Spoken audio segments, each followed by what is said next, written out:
Y'all, it's Taylor Bridges here. Thank you so much for tuning back into my channel. Today I'm reviewing Love and Marriage DC Season 2, Episode 1. All right. If you are returning, thank you so much for rocking with me. And if you're new, welcome. I'm here to give reviews on all the shows. I watch everything. All right. This season of Love and Marriage DC, as I do with every new season, everybody starts off with a fair shot. Even Ashley and Joy. I wasn't a fan of Ashley Silva last season. I thought she was a mean girl. I thought she was quite aggressive. I think she is the type to dish it. She cannot take it. She can talk about everybody's husband, but nobody can talk about in their relationships. And she's messy and she can't take it. Take that very thing said about her. She doesn't want to address anything.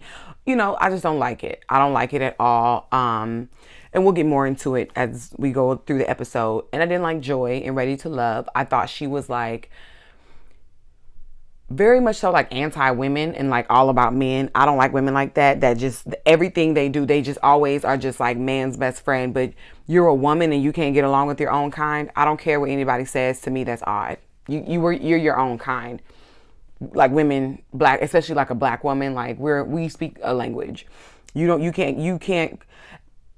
Let me not say that too, because Joy got along with Carmen, and I think her and Carmen are still pretty cool. But I didn't like Carmen either. Carmen was a pick me, and Joy was giving pick me vibes at the reunion as well.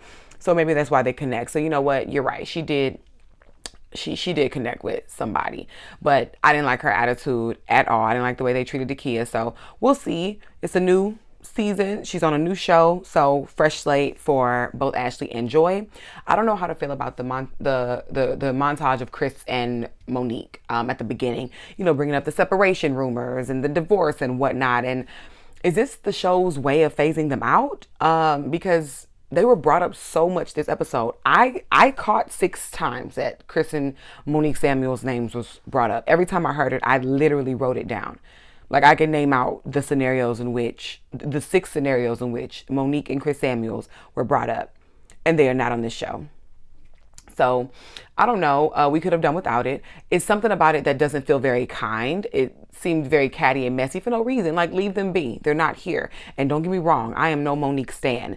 Back from Potomac days, because I'm a Potomac fan as well.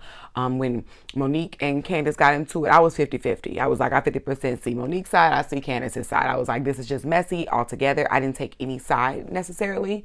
There were times where I leaned more towards one and the other, but I definitely was a rocking boat. For the most part, I was like, at the end of the day, I'm on nobody's side technically, because this is messy, and ultimately Giselle is the reason this is a mess in the first place. Y'all battling the wrong enemy here. So as individuals, I'll say with Monique, I liked her half and half I didn't. Some of me, I resonated with her. I thought she was cool, beautiful. I loved her, as a mother and a businesswoman. And I do love her marriage to Chris. But in other regards, she seemed kind of fake, even in her own marriage, even the way she treats Chris. I wasn't too fond of that from last season either. So I'm not even caping for Monique when I say this, but they brought this lady and her family up like so many times, and they're not here to defend themselves. So I don't see why we have to keep talking about them. Like if you watch the show, that they were not here they were here last season, and they're not here anymore. Like we know, those who watch the show know what happened. Like they left because they wanted, to uphold the image of their family. And honestly, they were going to bring it, because what they are going through in real life is like great for TV, which is why I understand why they didn't come back. They didn't want their, real issues being exploited, which I totally understand, because they were going to give. And so it's like, if your new crew can't bring it without mentioning Monique and Chris, then just say that. But we don't need the Samuels family to be constantly brought up. So I'm hoping this is like the phasing out, just this first episode, just to like bring it in, and then it's gonna be done. Like this is like, because she didn't show up to the event, which we'll get to for Jason's event, then that's why no one's cool with her and the family, and y'all don't talk to them, and we don't have to talk about them ever again. I don't know. It's just something odd about that. I don't know. It just doesn't give me just very kind vibes. It has Carlos King written all over it, because Carlos King is not loyal. as a producer. So he will exploit your trauma and your drama, you know? So, now don't get me wrong, it's not all on him. These people sign on a dotted line. But as much as you allow him, he will televise it as much as you give him. I am wondering if production is to blame for the Samuels constant mention. And if that's the case, I can accept the cast members speaking on it themselves, because I'm going to speak on it a little more as we go through the video about how I didn't like, you know, like Ashley and Arena talking about it and Jamie and Quick talking about it. Like, leave these people alone. But if they are being prompted by production, then I can understand. So I can give them a pass on that. It doesn't make it like right, but okay. Because it's like, otherwise it's like, are y'all just sitting around just thinking about these people? Like, is it that deep? You know, but otherwise, either way, production is messy for this. Ashley and Arena are at Ashley's place to hang out. Both ladies look great. Ashley's body is banging. Like, I didn't pay attention to it that much last year. I know she looked good last year. I wasn't paying attention to her that much because I just didn't like the girl. So I was barely looking at her. But her body's banging. Her makeup and her hair were on point the entire episode. Every scene she was in, she looked great. And I love that for her because her attitude is lacking, in my opinion. Ashley says that her and Arena have been hanging together frequently with the kids and their families and stuff, but says they have a friendship without the D. That's so childish. Like, here we go again. Like, here you go with these backhanded compliments and, you know, description of relationships. Like, can you just say y'all are building a friendship, y'all are getting to know each other, y'all have grown closer and keep it pushing?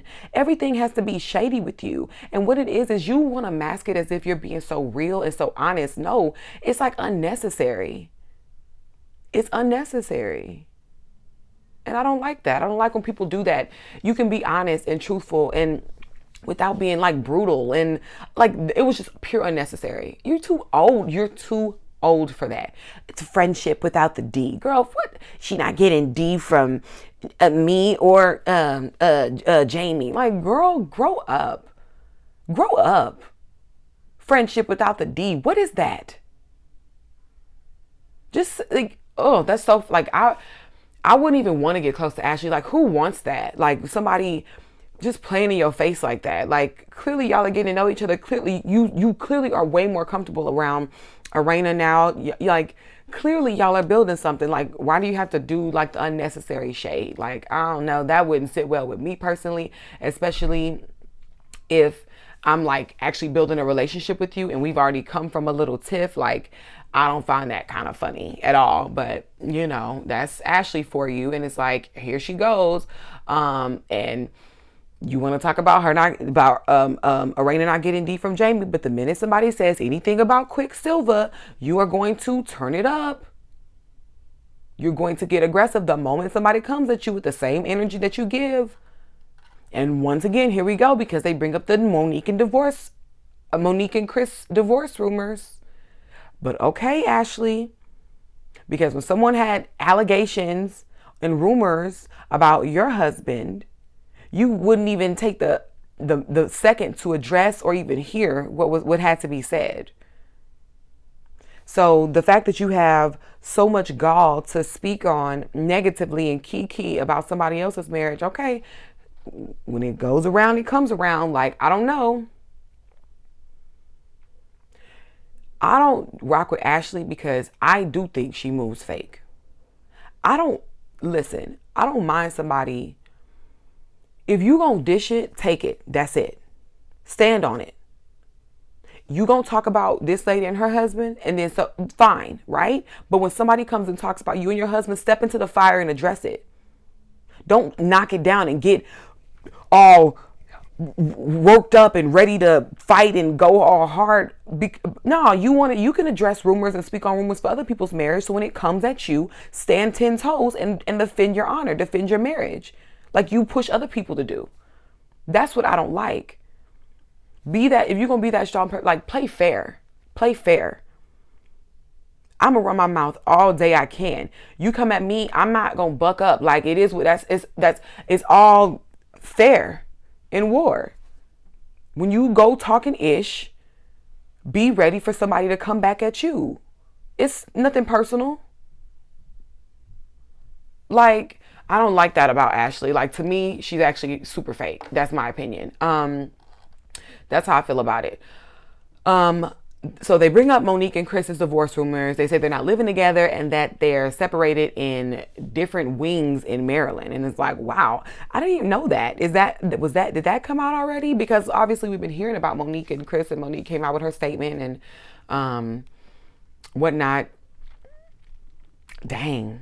Like, dang, like, if that's the truth, I don't know. But obviously something is going on there. And I do think they have the right to want to keep that private. Like, that's a little touchy. And this is like a real family, like this is real life. And what the other couples are showing on the show is real life too. But I do think you do have the right to, if it's kind of not helpful to your family, it's more harmful, I think every right to just be like, all right, I gotta pull the plug. I know I signed up for this originally, but now it's just getting too real and I gotta take a step back. So I actually am glad they did that, because whatever they're dealing with now, God bless them. I pray over their marriage. I pray that they are doing well.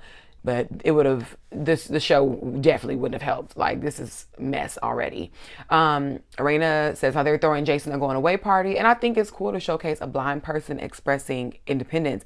I know me, I didn't know, like, I'm ignorant to the independence a blind person can really have. Like, obviously I know they can like walk on their own and travel around to an extent, but like to be able to live on your own and, take care of yourself, that's really dope. Like, I love that. I think that's so great. And I'm really happy for Jason. And I'm so glad that they're showing this on the show. It's very educational and I'm loving it. And Jason himself, he says he has a disability, but he just has to do things a little differently. Doesn't mean he can't do anything at all, just a little differently. And I think that's a great approach. And I think that's a great attitude to have. To navigating and understanding his own independence. So I'm excited, and we'll get more into Lil Jamie. Jason's going away party and his next step in life a little later on in the show. Jamie, Arena says Jamie and Lil Jamie are back at odds. After the reunion, they had a convo, and then things went back to normal. And it's like, yeah, a reunion convo is not going to heal decades of trauma, misunderstanding, miscommunication, etc. right away. Like, it's not going to happen. And I don't like when people expect that to be the case. You can have one heart to heart about a serious matter, and it is not going to heal 5, 10, 20 years of trauma and abuse or whatever. It doesn't work like that. You know what I mean? Like, one conversation, then another conversation, it all adds up to the healing and forgiveness that's needed. But in the reconciliation, the true reconciliation, but one conversation is never going to do it, let alone one conversation on TV isn't going to do it. So it was never expected for y'all to just be back skipping down the sidewalks. Y'all don't even seem to even have ever had that relationship, as far as I'm concerned, based on both of the men's temperaments, which we will get into. I definitely understand Jamie's frustration when they describe kind of what's been going on with them, with Lil Jamie and Jamie, but him and Arena's parenting contributes to who and why Lil Jamie is the way he is today. So, to just throw it back at him on some like figure it out when y'all are some of his biggest influences is insensitive. And especially knowing what we know about Jamie and Arena. With Jamie being extremely militant, Arena being like the exact opposite. Oh my gosh. Jamie is super sharp, tongued and super tough, but Lil Jamie's in the wrong. He's mad, Jamie won't take care of a speeding ticket. We'll get into like their confrontation it's at the end of the episode, because that's when it takes place, because I have thoughts. But I want to point out, I'm ultimately team Jamie and Arena on this situation. But as a child, I'm not a parent, right? So I know the child role. Lil Jamie is a product of his upbringing, period. So there's that. And perhaps they didn't have the tools, always have the tools, because look at the way they conduct themselves now, the parents, Jamie and Irena. They are still navigating their own emotions individually and with themselves. So then like you have this whole like human that's like attached to you, and you have to like care for and provide that emotional support for a long period of time, but you're not even equipped with the tools. It can get a little messy there. I know. I'm a product of that, so I definitely understand. So it's unfortunate. Ashley's confession looks, I have to say, are just drop dead gorgeous. Especially that black dress with the sleeves and that beautiful, was the hair. Oh my gosh, I loved it. She looks just the epitome of glamorous. Like glamorous. Ashley looked phenomenal in that confessional look. And I really liked the nude glittery look with the feathers and the sleeves with the feathers on the sleeves look with the hair pinned up. I do wish the V on the dress was brought up a little more, because I feel like as much cleavage as she had out, it cheapened the look to me. I think cleavage definitely worked great with that dress. I just think it was too much for me. It cheapened the dress, in my opinion. Quicksilver is at work, and they bring up the Samuels and how they're looking to divorce. Quick is saying he didn't know that they would discuss that at the show. And fine, maybe that's true, maybe that's not. But he does make a point that all marriages go through things. And I'm glad he made that point. And I'm glad that him and Jamie ultimately kind of take that stand of just kind of like stepping back. Like, we don't know what's going on until we hear from Chris. We haven't spoken to Chris. Like, we don't know. We don't believe the rumors. And that's such a guy thing to do. And I'm actually glad they're taking that stance, because that's how I feel. And I think that's how they should conduct themselves as friends. Protect them. Because at the end of the day, it's true. Even if they are going through that, is that something that we really, like, granted, for TV purposes, for like those of us who don't know those people, fine, right? Like, it's TV, it's entertainment.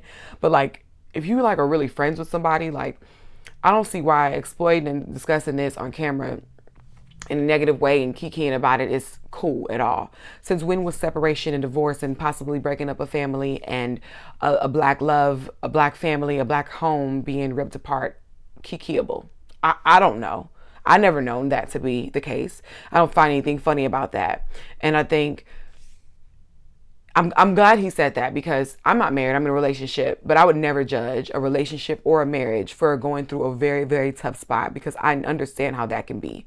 I understand that marriage, relationships, it takes more than love to get through. And as you grow, you have to reset boundaries, rebuild trust sometimes, rebuild respect sometimes, rebuild interest and romance and all these things. Like, that's what happens. There's so much more to an identity than being a wife, husband, mother, father.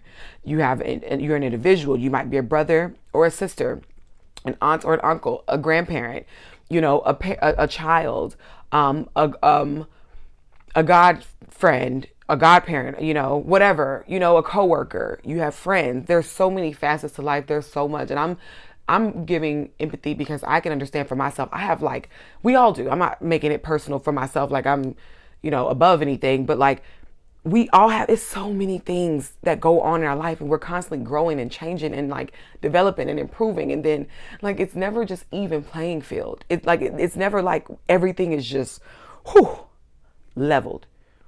Life just doesn't work like that, right? So like, if there's a little strife in relationships, like, I don't think that's room for judgment. It happens. It can happen. And before you want to kiki and point the finger and laugh and throw jeers, it can happen to you. Every relationship is prone to a really rough patch, and not just romantic relationships, familial relationships, sibling relationships, friendships, workplace relationships. Every relationship at some point, especially, where there's true respect and trust and loyalty involved, it can be a little tense at some point. There are emotions invested here, and defense mechanisms can go up. So I want us to give Chris and Monique grace, every marriage grace, every relationship grace. And I don't think it's cool to be laughing and kikiing. So I'm really glad that so far, especially in this episode, Quick and Jamie were, I believe, being a good friend to Chris and Monique, being good friends with Chris and Monique in regards to like the rumors surrounding their relationship. I think they gave a very hands-off approach that I think was extremely appropriate, and that's the way you should do for your friend. That's my opinion. At this point with this conversation, Monique and Chris have been brought up 4 times. I just want to say, and it's not even, we're not even halfway through the episode. At this point, it's not even halfway through the episode, and Monique and Chris have been brought up 4 times. When Jamie and Quick are talking, Jamie has retired from after 25 years in law enforcement, and that explains a lot about his personality. I think he mentioned it last season that he was in law enforcement. I think we knew that. It makes a lot of sense. He's very militant, so it makes a lot of sense. We finally meet Clifton and Joy. Though I didn't appreciate her antics on Ready to Love, here we are. All right. They're presently engaged. They look happy. She laughs at every breath Clifton takes. Clifton can sneeze and baby, okay, she is super into him. He's super into her. They're very affectionate. I'm happy for them. Why not, right? Like, why not?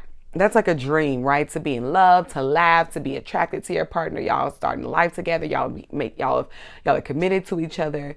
They got each other's back, especially like at the reunion they did, even at the even this episode they did. Like, I'm happy. I am happy for them. They bought a beautiful home on the water. That's a really nice house. Like, okay, that's amazing. I'm super excited for them, and I'm super excited to see them on the show. They look like they're gonna give. Neither of them are shy. Both of them, they're gonna bring it. Like, Joy don't care.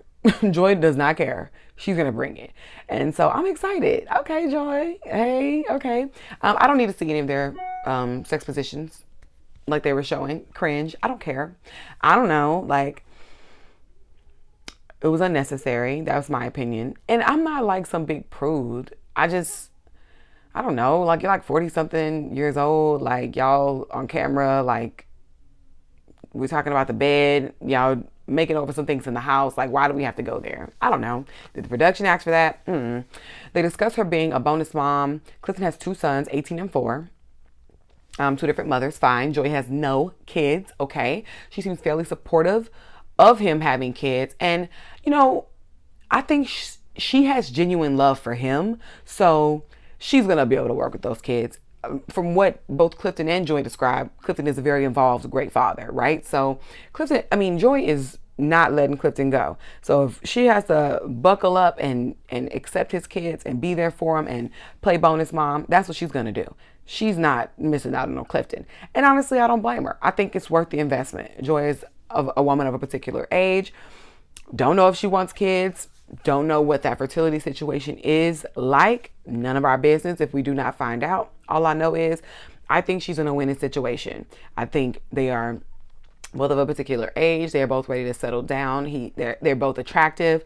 I think he has his 2 kids. They're well taken care of. Like, I don't know. I think this is a great situation for both of them as far as dating and like compatibility. I think they are both in a very mutual space in life, and that's exciting to see. So I think they'll be fine. They're glued to each other's hip, which I love that. I love that. Ashley and Quick are speaking in their room, and Quick tells the dog, he's like, look, we already had a combo about you jumping on the bed. You know better than this. And that's so funny because it sounds like my man. I don't care either or. Like, I'm like, if the dog is on the bed, then like when I walk them outside, can't you just like wipe their feet down when they come back in? Like I'm not like necessarily gonna like have them like all under the covers and all of that. But like if they wanna like jump on the bed or get on the couch and so, you know, sit in my lap, like what's the big deal? You know, wipe their feet when they come back in. Like, it's not that hard, and keep it pushing. Like, it's a dog. Like, but whatever. I just thought it was funny because I'm like, oh, you sound just like, oh, Lord, be quiet. It's a dog. Knowing the minute that dog was not in that house, Quick would miss it. Men get attached to like women. Ladies, have y'all ever had a dog and like your man talks all this crap about you getting that dog, and the minute the dog comes, he act like that's his dog? Most of the time the man ends up becoming like if it's the woman's dog or if it's the woman who wanted the dog, the man ends up becoming their like little spoiler. It's us women who have to discipline them because then the man starts spoiling them and giving them everything they want. But no, I thought you didn't want the dog. I thought you hated this dog. Or like my man threatens to put my dog in the washing machine. But watch, him and the dog, I'm gonna walk in one day and I'm gonna be like, who is that under the covers? And it's gonna be him and the dog asleep. I already know. So I just thought that was a cute, something a little simple. They speak on the 14-year-old being woken up for school and whether or not Ashley should assist. And Quick was like, he wants him to be self-sufficient. And Ashley says, him waking himself up at 6 a.m. is a lot. She didn't have that support, so she wants to make sure her kids never experience, that lack of support and affection that she never received. And I understand both sides. I'm not a parent. My grandmother is more like a Ashley. I'm more like a Quick. I'm like, no, because I was always self-sufficient. I'm like, no, 14, you got a phone, don't you? You can scroll through Instagram. You can set an alarm. And I'm with Quick. Okay, yeah, after being late so many times and getting attention so many times, maybe because I can't want your academics more than you do. At 14, high school, like, at what point I'm thinking, like, that's a healthy way to start instilling responsibility. Getting yourself up. You with the big wigs now. It's high school. Come on. So I actually think that it's appropriate for him to wake himself up. Now, I think that by 6:15, 6:20, he still hasn't gotten up, then yeah, go nudge him, get up. But otherwise, like, it should be his responsibility off rip. You know what I mean? But I'm saying that I'm just giving an opinion. I'm not telling Ashley and how she should parent her child because I'm not a parent. I don't know. And because some of you may be parents and might be like, no, 14 is a little too young. I remember when I was 14 from my lens. You know what I mean? I don't know what it was like raising me as a 14-year-old. So I don't know, maybe I did need a little more help than I may have realized. So I'm just saying my opinion is coming from only someone who's ever been a child, a 14-year-old. I've never raised one. But I'm like, you 14, these kids know how to run TikTok. I don't know how to run TikTok. They know how to scam. They know how to do everything under the sun. He can wake himself up. I bet, I bet he know how to run those shows he watch on YouTube and whatever Instagram channels. And when it's time to go hang out with the boys and whatever he likes to do, I'm sure that's on point. So why not? I think he can. I think he definitely manage. They compare their son Antonio to little Jamie. Says that Antonio is spoiled as of now, but little Jamie is entitled, and I agree. Whew, we get to the end of this episode, and oh my gosh, little Jamie is definitely entitled. Irena is getting ready for the going away party. I cannot believe last season she considered surgery. I don't know if that was just a storyline or not, but she looks great. Her body is so beautiful just the way it is. And there's nothing wrong with like adjustments here or there if that's what you really want, right? But let's be real. Like, what does a 50-year-old married woman with grown kids need with a BBL? Like, come on. Like, what are we talking about? That's why I'm like, Irena, please let that have just been a storyline and don't tell me your grown behind is really, like, you look great, girl. Like, absolutely great.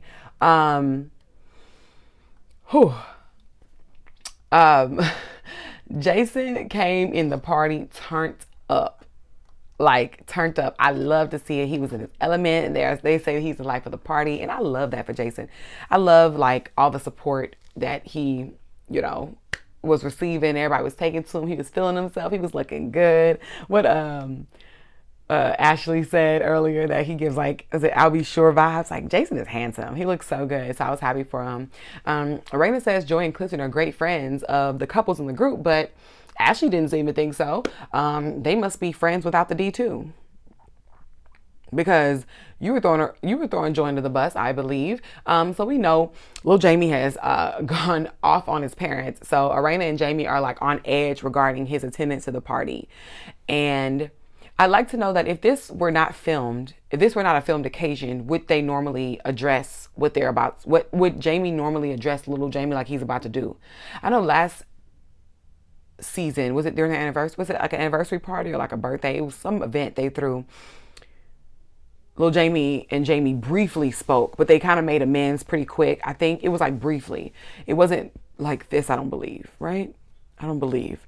But I just wonder, like, on one hand, I can see I can see if maybe it's like the Super Bowl party and like everybody's like chilling around. So like, yeah, y'all can kind of just like stand off to the side and just kind of talk it out real quick. But like, I don't know. It's like a formal event. Like, I don't know if it's the best place to talk about this, especially because things will go awry, especially since y'all apparently are like still under the same household technically. Like Lil Jamie seems like he's like just going kind of going back and forth, like from the girlfriends to the parents' house. Like I guarantee you, Lil Jamie has not moved every single like all of his stuff out into his girlfriends. You know what I mean? Like I'm sure he still has a room at his parents' house, comes in and out all the time. So it's like you have access to this person. Like I kind of live together still. Like why do we have to talk about it here? But maybe it was a production play. I don't know. Just curious. Brittany called her dad in the confessional by his first name, Jamie, and I just wonder like, is she's Jamie's daughter, right? Because she's like right after she said Jamie, she said my dad or daddy or something like that. But like she called him Jamie. She said Jamie and little Jamie, something like that. Oh, that was interesting. Just something I noticed. Does she call Jamie typically? Is she by his first name, like to his face? Interesting. All the couples plus Ashley's friends are standing around chatting, and then Jamie asks, "Where's Monique?" So once again, another mention of Monique. Marina says she's so disappointed Monique didn't show up, and I'm like, "Are you?" Like, okay. Um, Maybe at that time Monique and Chris were still a part of the cast. That's what I'm thinking, right? Maybe at that point Monique and Chris were still a part of the cast. Maybe they were still teetering. So maybe actually Monique and Chris filmed for some time and they just ended up not following through, and then now the show can't use the footage. Maybe that's what happened. So maybe that's why this whole montage at the beginning taking place, they're just trying to maybe that's what's happening here. I'm thinking it has to be. I'm thinking. Um, Joy mentions that she's speaking on the Ready to Love panel, speaking to single moms. And Ashley says, "Why are you talking to single moms? They know you're not a single mom, right?" And it's like, ask the showrunners and producers and the casting crew. Like, ask them why she was chosen to speak to single moms. Like, you are being such a hater. Like, it's really not that deep. Like, she was given up. Like, how many people are going to turn down an opportunity? Like, she's a part of the Ready to Love cast. Well, alumni. They are speaking, and they asked her to speak. That's it. Who knows? Maybe maybe the crowd is single women, but they like Joy was a fan favorite, and they want to hear from her. Like, who cares? Like, why are you such a hater? Why not? Oh my gosh, that's great, and keep it pushing. And like, just so nasty. But let Ashley get an opportunity, express it to the group, and let her not get full support, and she's gonna feel away. This is what I'm talking about. I don't like that. Like, girl, it's not that deep. Girl, I'm so glad Clifton like chose to like step in and like uplift her and nip that little catty mess that Ashley was trying to pull right there in the moment. Like, it's not that serious. Lil Jamie finally walks in. Okay. They do the unveiling of the painting of Jason, and he's able to like touch the pictures and, feel like the textures of it, and everyone got really emotional, and it was super touching.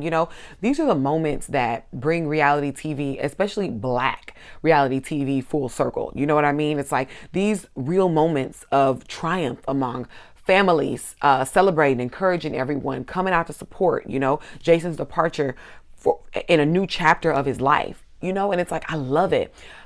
Plus they're gonna give us the black love, the drama, the fashion, the melanin, the natural bodies, the laid hair, the arguments, the vulnerability, the hashing arguments out, the nice brunches and lunches, the busy schedules. The combination of it all makes for good TV. But that was just a great moment. Like, I love this is special. This is dope. This is what reality TV is about. People showing who they are. And it's relatable for those of us watching. Like, that's amazing. Like, that's such an amazing, celebration party, just even if it wasn't televised, So just for them to be able to share in that moment with the world is special. Like, that's what makes reality TV really gold, being able to share in these kind of intimate, dope moments. So I'm excited. To see, further what the cast is going to bring and give to the world, and show of themselves. Jamie pulls little Jamie out on the balcony to speak, and little Jamie is acting oblivious as to why his dad wants to speak to him. I hate when people do that. I hate when people play oblivious. That's like a super pet peeve to me. Like when someone's mad at you and you're like, I don't know why they're upset. That's a lie. Even if the reason why they're upset, even if it's something you don't agree with or you think is like dumb or like illogical, like you still have an inkling of an idea of why somebody's not feeling you. Like and you know at least somewhat of an idea.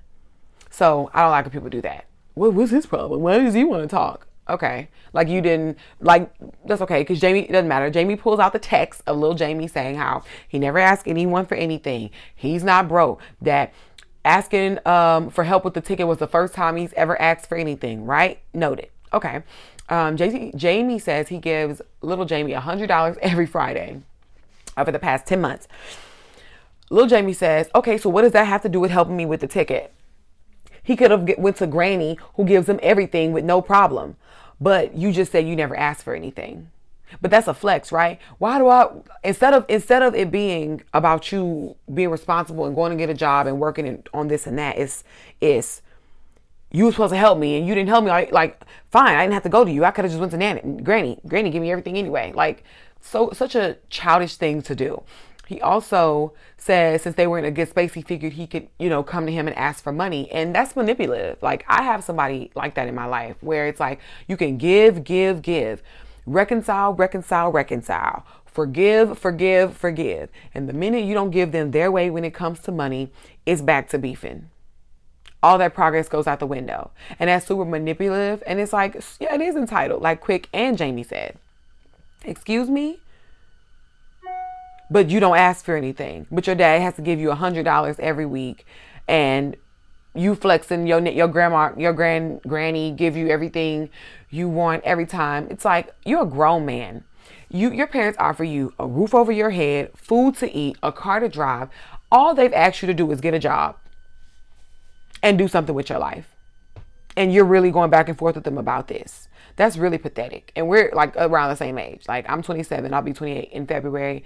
He's 26 showing, so we're in the same age, same whatever. He sounds like a clown, bringing up how his girlfriend feeds him every day and that's who has his back. It's like, that's not a flex.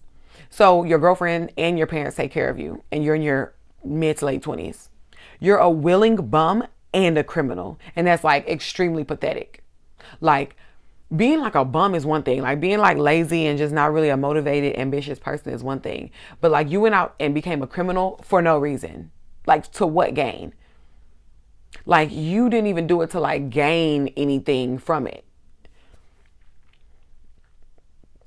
Like you just went out there and got in unnecessary trouble for no reason, only to end up as a lowlife at 26 with everything already laid out for you to go very well.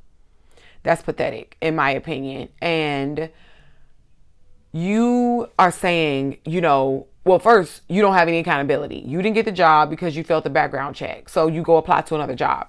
You're saying you don't want to do security. Okay, do something. Don't do security. Security's not the only job. Go flip a burger. Go flip a pancake. Like go deliver Amazon. Go drive Uber. Like there's a lot of other things you can be doing, like for real. Like do something with yourself. And it's like no one has more idle time to relax than someone who's unemployed. I don't get it. I've been unemployed before, and the day when they laid me off, I immediately got in my car and immediately drove Uber and Lyft. I literally turned on the app. I didn't even leave out of the parking lot.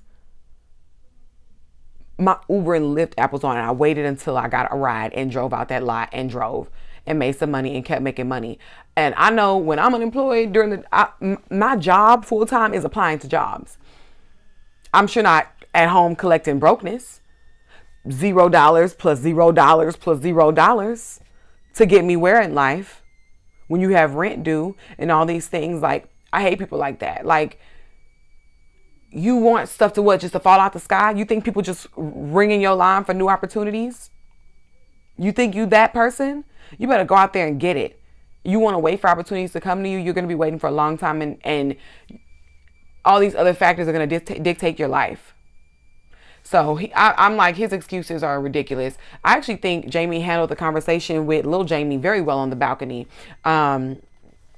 Personally, I think he actually kept his cool, because Jamie can turn up and be very like a little mean. So I thought he handled his son very well. I thought the son was tripping and was extremely entitled. Like, first of all, you're talking to your dad like this. Now, in Lil Jamie's defense, it seems like both of them have spoken crazy to each other. It gives that tea. Like, they're men. They clash. I mean, we'll see in the next episode. They clash often, but I thought Lil Jamie was being over the top. Like, you're ungrateful. Like, you're not speaking to me, and I'm providing roof over your head, food. You're not talking to me like that. And I'm giving you money in your grown pocket. And when you don't get your way, you want to throw in my face all your girlfriend's done to you. Your girlfriend been around for how long? What Jamie said? I've been doing this for 30 years for you. So I'm glad you got somebody to come in and do this bull. That's the least you can do. Since you don't do anything for yourself. Lil Jamie is pathetic. As a peer, pathetic. Okay, this season looks entertaining. We're excited to see what happens. Well, interested to see what happens between Lil Jamie and Jamie next episode, because it looks intense. I'm excited to see Winter. She is going to ruffle these women's feathers, and I am so glad she's not wearing the shaved head this season. Her or Joy. She looks so pretty with the full head, okay?